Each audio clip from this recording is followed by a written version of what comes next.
We lost our way. One was ill-conceived nationalization, which stunted this industrial growth. We could have, done what China did. They created wealth, and then they used the wealth to lift the bottom tier of the population. But just because the rich got richer, it didn't mean that we should have stopped, this industrialization by nationalization. We should have just had a more equitable growth. Excellencies, ladies and gentlemen, Prime Minister Khan, it's a great pleasure to welcome you to the annual meeting, our 50th anniversary, for the very first time in your capacity as your country's Prime Minister, even if it's not your first time with us in Davos as a political leader. I had the pleasure and privilege of visiting Islamabad last summer and meeting you when you were less than 1 year into your mandate as Prime Minister. Pakistan had just agreed on a bailout with the IMF, and the country's economy was at a turning point.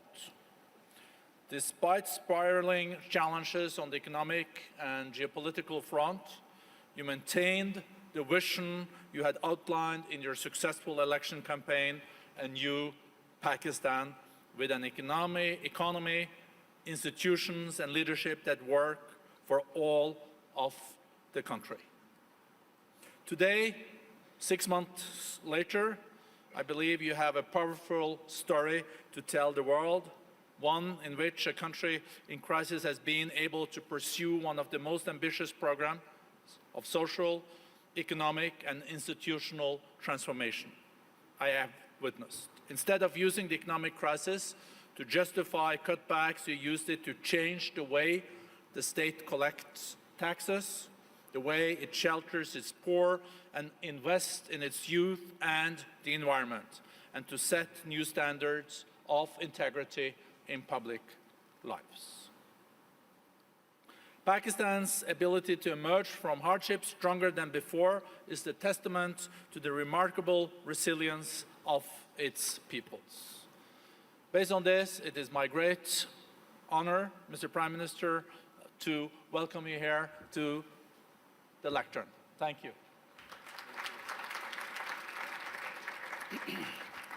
Thank you very much. First of all, I would like to thank the World Economic Forum for providing me this opportunity to speak to world leaders, business leaders, media people, to give the Pakistan perspective to the world. So I want to thank you specifically for that. Let me just start by saying that I am almost as old as Pakistan. Pakistan was only 5 years older than me. So I grew up with the country. And the country I grew up was supposed to be a welfare state. The founding fathers of our country wanted Pakistan to be what was called an Islamic welfare state. And as I grew up, I had no idea what a welfare state was. So it was when as a teenager I went to England. That's when I first discovered what a welfare state is. It's humanity, it's caring about the underprivileged. And so from then onwards, I always thought that if I ever got the opportunity, I would always want my country to be a welfare state. So this is my vision. Everything, all the policies which we make in Pakistan are towards that end, to make it into a humane country where the government takes responsibility of the weaker section of its society. So this is the vision statement. But I'll start with environment, because the theme of this time, the World Economic Forum, is about sustainability. Let me just say, first of all, that the other thing about Pakistan, was this desire to see it as a humane and just society. But the other thing was as a child, I fell in love with the wilderness of Pakistan, the mountains of Pakistan. All our summer holidays were spent in the Himalayas. And so from that time onwards, what I loved about Pakistan was its wilderness, its mountains. And so, as with age, I saw these mountains, this wilderness disappearing. And especially the way we destroyed our forest cover. I always resolved the second thing, that if I ever got the opportunity, I would make sure that we preserve this God-given beauty of our country. And we start a reforestation campaign. So in 2013, my party won an election in one of the provinces, which was the former northwestern western province called Pakhtunkhwa. And that's when we started one of the most ambitious campaigns to plant 1 billion trees in 4 years. And against all odds, we did it. No one expected it to happen, but we involved the local communities. We first made them understand how important trees were for the future. We made the people understand that Pakistan was very vulnerable to climate change. And we appealed to the people. We involved women in the mountainous areas to grow nurseries. And it became one of the most successful campaigns in our country's history of forestation. So we planted 1 billion trees. So when I became the Prime Minister, I resolved that we would plant 10 billion trees in Pakistan in the next 4 years. And this is now our objective. The experience we learned from the KP province, we are now using that experience to grow these nurseries, involve local communities, especially involve women, because they were very good in planting, developing and planting nurseries. So,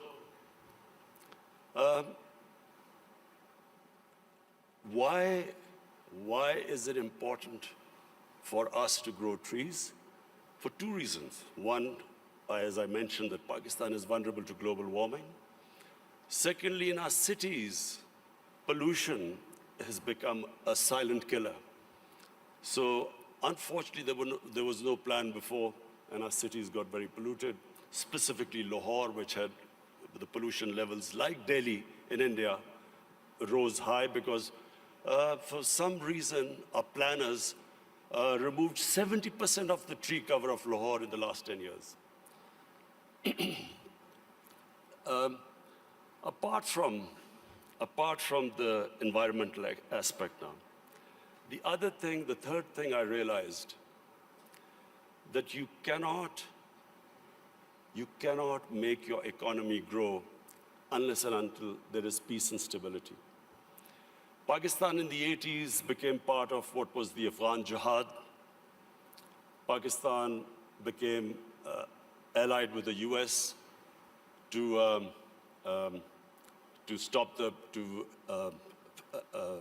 fight for the freedom in Afghanistan from the Soviets. We had militant groups in Pakistan trained to do guerrilla activities in Afghanistan. Once that ended, once the Soviets left, we were left with the militant groups, and Pakistan suffered the consequences. First time ever we had militant groups in Pakistan. We had sectarian groups. We had this called the Kalashnikov culture. We had drugs coming into the country. And that was a watershed in Pakistan. Things started going wrong and as I repeat, for economy, you need stability. You need peace and order. So if you have armed militias in your country, that became one of the impediments on economic growth. Come 9/11, we again joined the US in its war on terror. This time, the same militant groups that were created, Pakistan was required to disarm them. So again, we went through this process. 70,000 Pakistanis died in it. And of course, what was hit was economic growth. And then the image of Pakistan, a dangerous place in the world. So when I assumed power, I decided, my government decided that from now onwards, Pakistan will only partner another country in peace. We would not become part of any other conflict. We would not join any country in its conflict. And since then, we have played our part. We have tried to ease tensions between Saudi Arabia and Iran. I also tried to, between the United States and Iran, we tried to do our part, play our part in easing tensions. In Afghanistan, in the peace process now, Pakistan is partnering with the United States to get the Taliban to talk to the Afghanistan government. It is the nearest we are to some sort of a peaceful solution in Afghanistan. The third issue, economics. When my government came into power, as you mentioned, we inherited the worst economic crisis in our history. The biggest current account deficit, the biggest fiscal deficit, where almost reserves which would have lasted a month. Since then, I must pay tribute to my economic team. And of course, we took very tough decisions. I have been in public eye for 40 years, but the sort of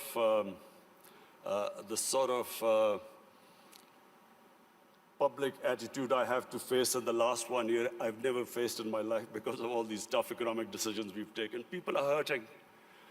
Naturally, when you do stabilization, you squeeze the economy, people hurt. But we have gone through this very tough period. And mercifully, our economy stabilized. The rupee that was falling, it's now, in fact, in the last few months, it's gained a bit. Our stock market has gone up. Investment in Pakistan year to year has gone up by 200%. So things are we are in the right direction, although I have to say we still have a lot of hard work to do. This year now, we are looking towards economic growth. The idea is now so that we provide employment, bring in investment in Pakistan, create the conditions. And I'm happy to say that in 1 year, according to the World Bank, that index of ease of doing business, Pakistan went up 28 points in the ease of doing business. We were in the top 10 countries which made the biggest improvement. What are the advantages of Pakistan? Number one is our population. We are 210 million people. 60% of Pakistanis are below the age of 30. This is the real strength of Pakistan. Unfortunately, we have neglected this young population because we did not concentrate on skill development, equipping them to employ themselves, become entrepreneurs, provide young people to the industry. But now we have started a program of skill development. We have partnered World Economic Forum in this, this program of Skill Gap, and we have laid a huge amount of money for startups, young people, encouraging them to start their own businesses. This is the first time we've done apprenticeship. We are encouraging industries now to employ young people. So this is really a big source. This is a big resource which will, we hope, one day lift Pakistan. The other advantages Pakistan have, number one, is our mineral wealth. Sadly, untapped. Pakistan is sitting on one of the most precious gold and copper reserves. Unfortunately, we've had a few issues, so these reserves have remained untapped, but we have enough reserves that we can pay off all our foreign debt. We also have one of the largest coal reserves. We have rare earth minerals. We have unexplored gas reserves. So the whole government attention now is to develop these resources. We also have very fertile agricultural land. Unfortunately, the practices which we have done, we have not really explored this potential. Our productivity is one of the lowest. So for that, we have got help from China. China has been in the CPEC, what is this, the Pakistan-China economic corridor. We have in that got China to help us in developing the productivity of agriculture sector. And this is, I think, one area where Pakistan can make strides very quickly, because we do have fertile land. Unfortunately, as I said, our productivity is very low. And finally, my vision of Pakistan stems from its strategic location. Pakistan is strategically placed, probably one of the most fortunate positions in the world. On the one side is China, one of the fastest growing markets, and of course, closely allied to Pakistan. Then we have energy reserves in Central Asia. And the moment there's peace in Afghanistan, we then have access to all the markets in Central Asia.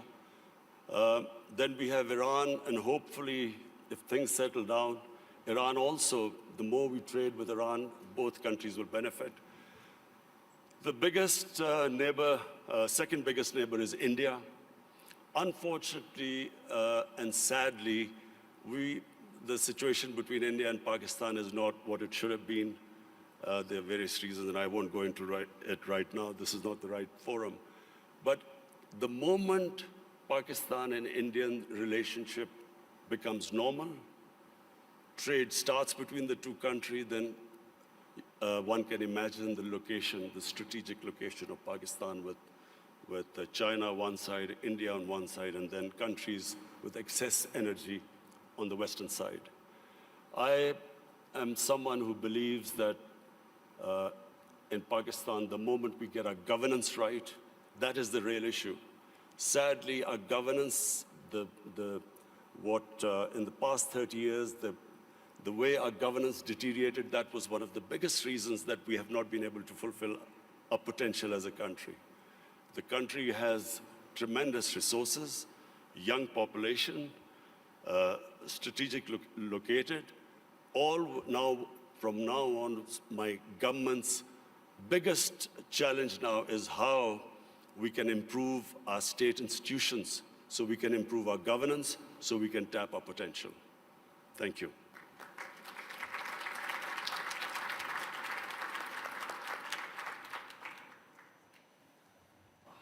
Thank you very much, Mr. Prime Minister.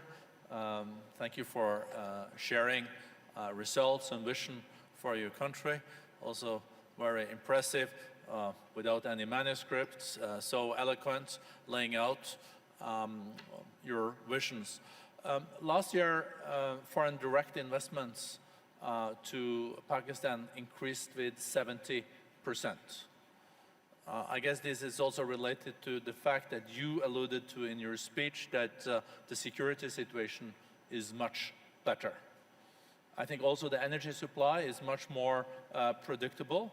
So what is your interpretation of this increase in FDIs? Do you want more FDIs? And are you pretty sure that you're going to be able to keep the security situation at this level and also further develop and improve when it comes to predictability on the energy side?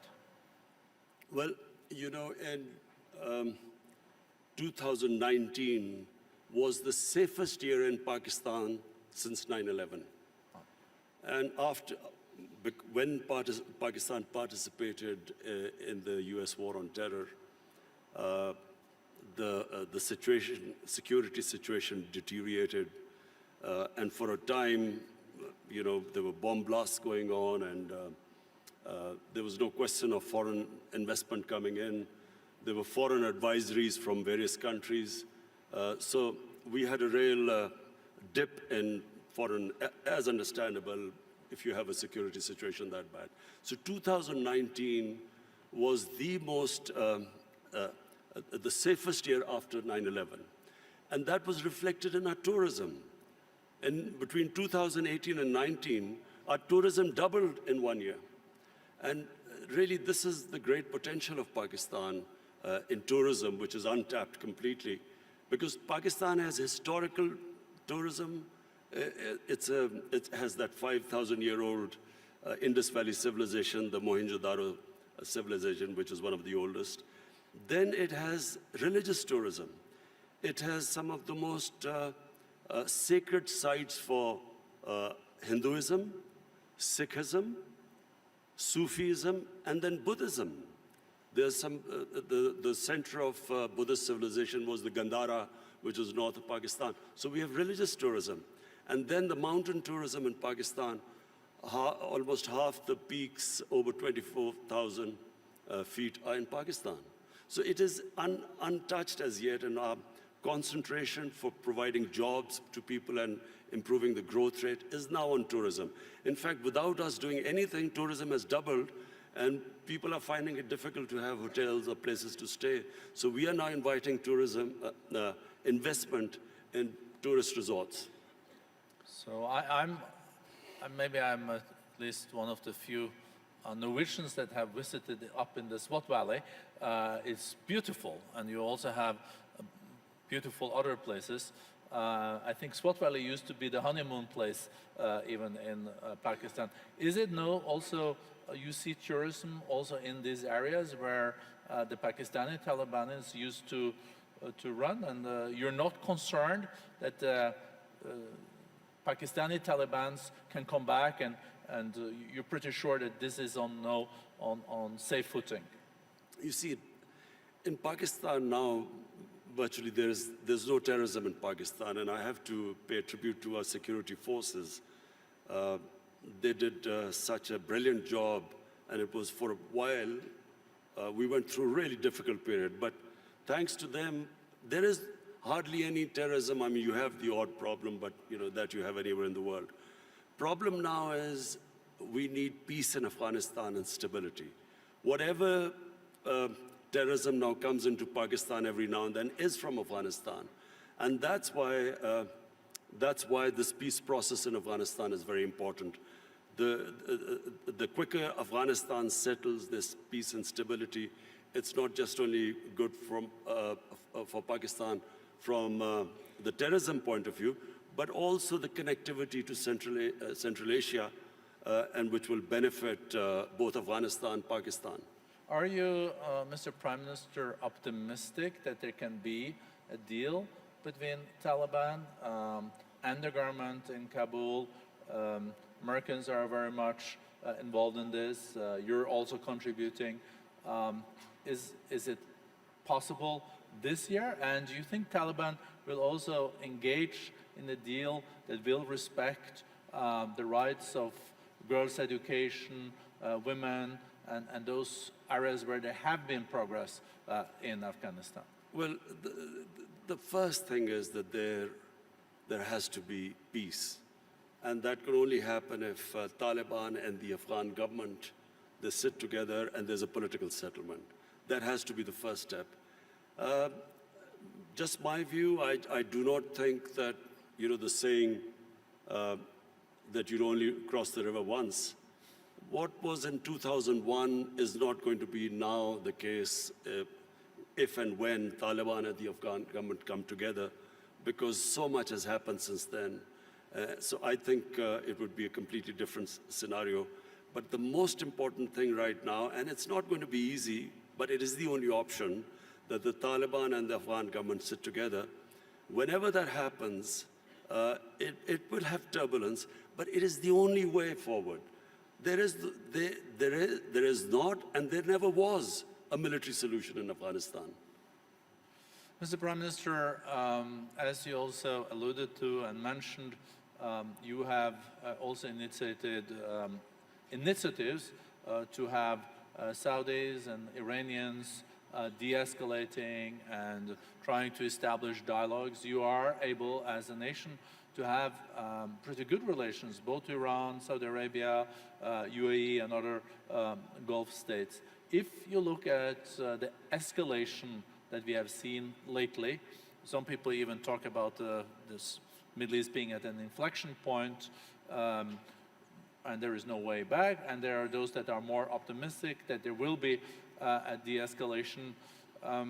You will continue to contribute in that process, and how do you see that unfolding in the year to come after Americans killed General Soleimani and etc.? Is U.S. deterrence back in the region? Are you short-term, medium-term optimistic on de-escalation, or is this something that really keeps you up at night?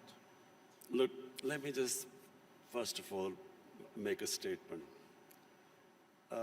I do not understand why countries go to resolve the differences through military conflicts. Because whenever, and this is just in our lifetime we've seen this, the moment you start a military conflict, you don't know where it is going to go. You can start a conflict, you don't know when it will finish. And then it has unintended consequences. So we have seen in front of our eyes Pakistan joining the US war on terror, and I was the one who was objecting to it. I was openly against it, and I thought Pakistan should have stayed neutral. It should not have become partisan, because Pakistan had nothing to do with 9/11. There were no Pakistanis involved. Al-Qaeda was in Afghanistan. And I remember then President Musharraf telling us, it's only a matter of a few weeks.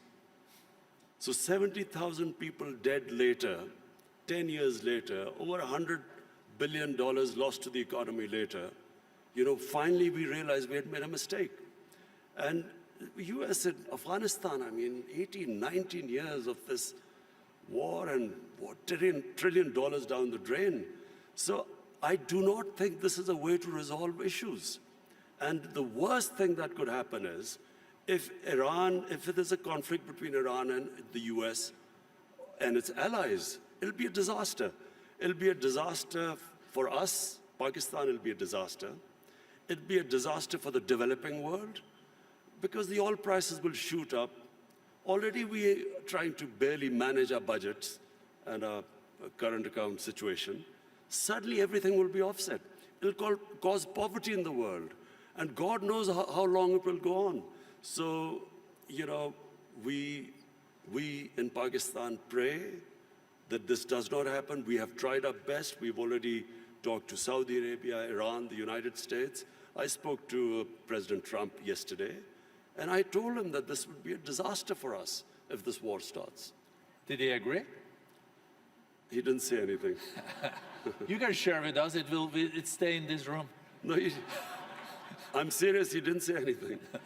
But I think I think he understood, because this would be, in my opinion, it'll be insanity, because just Afghanistan is still not resolved, and Iran would even be a bigger problem.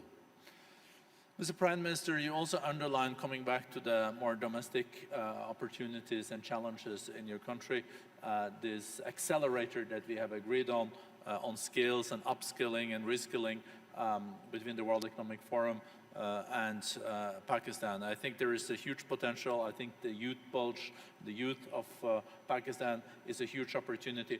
How important do you think education is in this context, and how do you look at the national curriculum and the madrasas and the importance of teaching world-class math and sciences? The tragedy of my country, because as I said, I grew up with my country, and in the 60s, Pakistan was the most exciting thing happening in Asia. It was the fastest growing country. We were moving fastest towards industrialization, our universities. I think your GDP was even higher than India's per capita, wasn't it? It's certainly, our industrial production was more than the 4 Asian tigers put together: Indonesia, Malaysia, Thailand, and Philippines. So it was, the fastest growing country. And we lost our way. One was ill-conceived nationalization, which stunted this industrial growth. We could have done what China did. They created wealth, and then they used the wealth to lift the bottom tier of the population. But just because the rich got richer, it didn't mean that we should have stopped, this industrialization by nationalization. We should have just had a more equitable growth. But that was one where we went wrong. And secondly, we just did not pay enough attention to our education system. So we developed this 3-tier education system, English medium for an elite. Then there was Urdu medium, which was for the masses. And then there was Dini madrasas, 3 parallel systems going. So what my government is now trying to do is to synthesize the system, get the core issue, the core syllabus should be for the same for everyone. And give everyone equal opportunities. The education system actually created